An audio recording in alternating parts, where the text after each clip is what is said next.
It's hard to believe it has been 9 years since the historic flooding hit the mid-state. The 2010 rainstorms dropped 17 inches of rain, leading to almost 24 deaths and $2 billion in damage just to Nashville alone. News Channel 5's Blake Rosnowski sat down with a flood victim and is taking a look back at the impact some are still feeling today.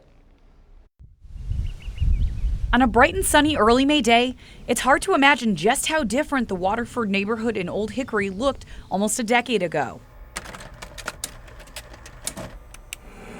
Still, our home being flooded was nowhere on the radar. Even as the rain started to pour, Heather Brennan, her husband, and 2 daughters didn't know what would hit them. This is the island that you see when you first come in. They decided to go stay with Heather's mom solely out of concern that the only way in and out of their neighborhood would flood.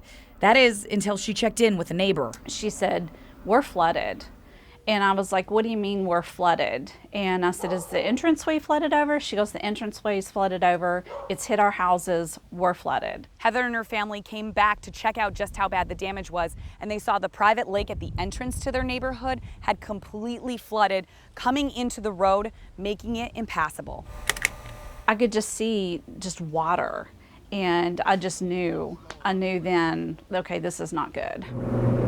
At the first chance they could, a crew took her husband by boat over to the house to try to save some valuables. He came back and said, everything's gone, our furniture. Basically, if you took a tape measure and went from the floor up to 2 feet, we lost all of that stuff. We were devastated, but we also were just kind of like, take a deep breath.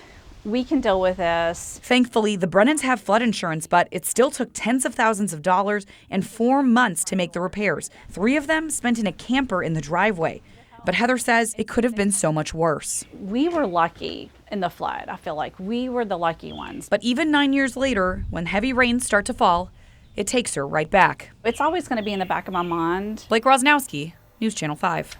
And you should always remember flood insurance can be a good idea because most homeowners and renters insurance policies do not cover flood damage. To determine if your home is at risk, make sure you check FEMA's flood map. And I know they redrew some of those maps after that big flood, so go ahead and check the new version.